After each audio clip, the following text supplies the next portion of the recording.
So mga sangkay, pandaigdigang balita tayo ngayon. Ako, may update po mga sangkay sa nagaganap po na digmaan ng Russia at Ukraine. Ano ang gagawin ngayon ni Donald Trump mga sangkay? Mukhang may balita na iaatras na daw po o may banta po ito sa Russia. Tingnan po natin.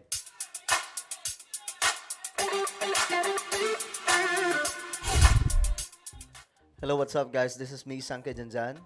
At ito nga po, pag-uusapan po natin mga sangkay itong ngayong problema ng Russia at Ukraine. Kasi mukhang mayroong ginagawa po ngayon si Donald Trump mga sangkay na pagsasaayos para pumatigil na po yung digmaan na yan.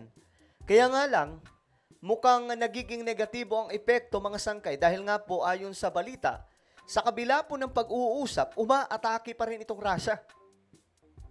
Kaya ngayon, may banta itong si Donald Trump, mga sangkay. Nako, isa lang naman po ang ano nitong si Donald Trump. Kapag sinabi niya, ginagawa niya. Anyway, bago tayo magtuloy-tuloy, paki-subscribe po muna yung ating YouTube channel. Tayo po ay 1.48 million subscribers na road to 2 million subscribers. Kung gusto mong mapabilang sa dumaraming mga solid sangkay ngayon din, i-click nyo po yung subscribe button na makikita po sa baba ng video na to. I-click ang bell at i-click nyo po yung all. Sa mga nanonood po sa Facebook, i-follow nyo po yung ating Facebook page. Alright, guys, ito na. Tingnan po natin itong balitang to. Ayon po dito, Russia daw po, tinuloy pa rin ang pag-atake sa Ukraine. So, tingnan po natin. Inakusahan ni Ukrainian President Volodymyr Zelensky ang Russia ng paglabag sa 30-hour ceasefire na mismong si President Vladimir Putin ang nag-utos.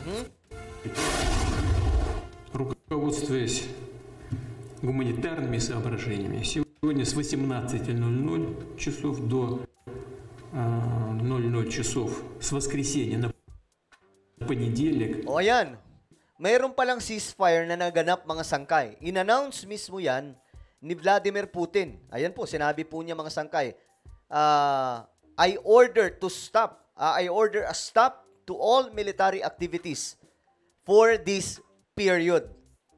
Pero ayon daw po kay Zelensky, ang presidente ng Ukraine, tinuloy pa rin daw po mga sangkay yung pag-atake sa kabila po ng desisyong ito.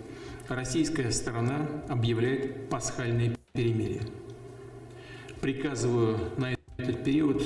O ayan, we assume that Ukrainian side will follow our example. However, our troops should be ready. Остановить все боевые действия. Исходим из того, что украинская сторона последует нашему примеру. При этом наши войска должны быть... To repel, ang sabi dito mga sangkay, ang mga sundalo daw po ng Russia ay magiging handa lamang to repel possible ceasefire violations and provocations by the enemy. Ibig sabihin mga sangkay, sa kabila daw po ng pagtigil nila, magiging handa lang din po sila kung sakaling may gagawin din po itong kampo na side naman mga sangkay ng Ukraine forces. Следует нашему примеру. При этом наши войска должны быть готовы к отражению возможных. Ang kahit na daw pong aggressive actions, sabi po dito, we know that the Kyiv regime, as you reported me, нарушений перемирия и провокаций со стороны противника, любых его агрессивных действий. Мы знаем, киевский режим более 100 раз, как вы мне и докладывали, нарушал договоренности о ненанесении ударов по энергетической инфраструктуре. Поэтому grabe, no? Sabi niya dito, this is why I ask to you be extremely attentive and vigilant. Kumbaga, kahit daw po tigil putukan mga sangkay, magiging handa po sila dito. Just in case, bigla po silang tatraidorin ng Ukraine mga sangkay. Прошу быть крайне внимательными и собранными, быть To готовыми be ready for an к immediate немедленному response in ответу full. в Ayan po полном mga объеме. sangkay, maging handa lang daw po. Ang tanong dito, baka naman kaya umatake yung Russia dahil may ginawa rin po itong kampo ng Ukraine. Di ba, mga sangkay? Kasi nagdeklara na po si Putin na itigil. Mula ngayon, ititigil muna. Ilang oras mula ngayon para po sa pagbubukas ng pag-uusap ng dalawang bansang ito. Nangyari ito matapos ipagpatuloy ng Russian military ang mga pag-atake sa mga frontline sa kabila ng pag-anunsyo ng tigil putukan. O, ayan. Ayon kay Zelensky, mula nang magsimula ang ceasefire noong Sabado ng gabi, nagtala ng Ukraine ng 59 cases ng shelling at 5 assault na isinagawa ng Russia. Grabe, ano? Tingnan nyo mga sangkay, oh.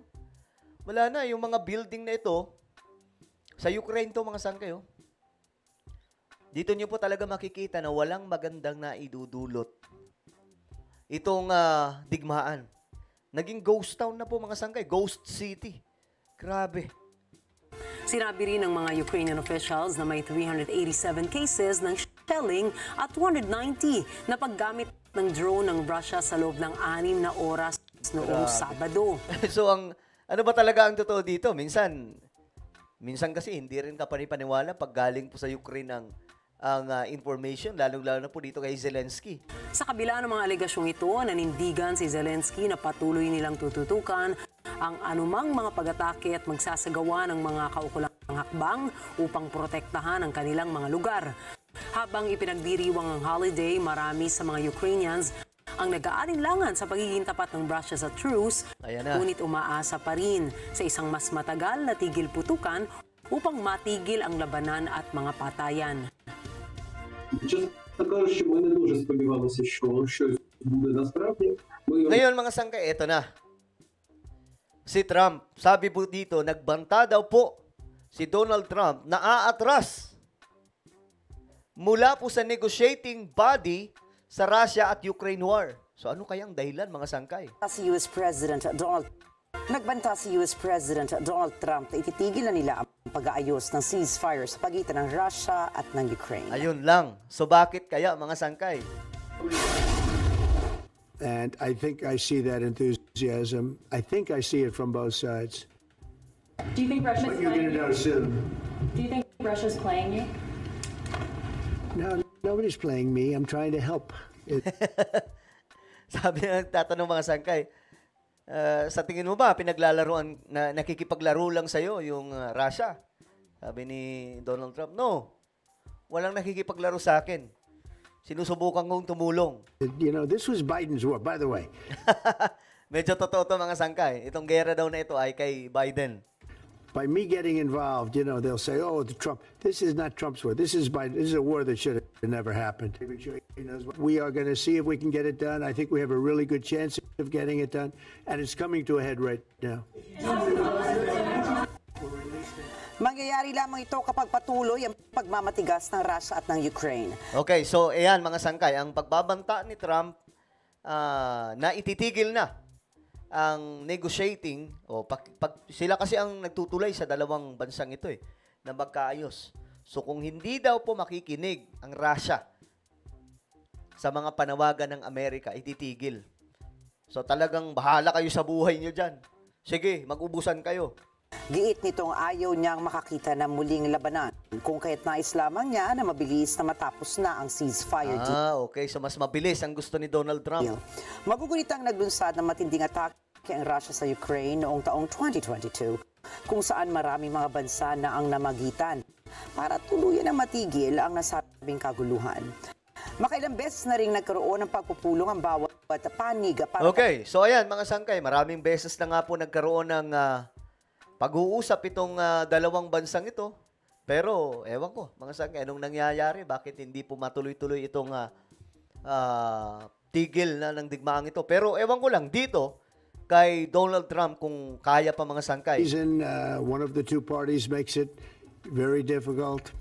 We're just going to say you're foolish, you're fools, you're horrible people, and we're going to just take a pass. But hopefully we won't have to do that. No, Marco is right in saying it. We want to see it end. Ayan. Yan po yung gusto talaga ni Donald Trump. Kailangan na pong matapos mga sangkay ang digmaan na ito sa pagitan ng dalawang bansa. Magkadugo lang po yan Ukraine at saka Russia mga sangkay, hindi naman po talaga sila magkaiba Kaya nga lang, nagsimula po yan mga sangkay, nung itong Ukraine ay gustong sumali sa NATO. Ayaw nga ng Russia kasi nga banta sa kanila yung NATO. Ngayon, kapag ang iniisip nila, kapag itong Ukraine, kaparte na po, kabahagi na ng NATO, madali na lang sila mapapasok. Yun yung pinaka-gateway. So, yun, mga sangkay. Well, ano po ang inyong opinion? No? Dito sa banta ni Donald Trump sa Russia. Sa tingin nyo ba, tuloy-tuloy na po itong tigil, mga sangkay, ng digmaan eh. Ngayon, sa kabila po ng pag-uusap, umaatake pa rin po ang Russia. Sabi po ng Ukraine. Okay, ano po ang inyong opinion? Just comment down below. Mayroon po tayong YouTube channel, Sangkay Revelation. Hanapin nyo po ito sa YouTube. Kapag nakita nyo na, i-click nyo po yung subscribe, i-click ang bell, at i-click nyo po yung all. Ako na po yung magpapaalam. Mag-iingat pong lahat. God bless everyone.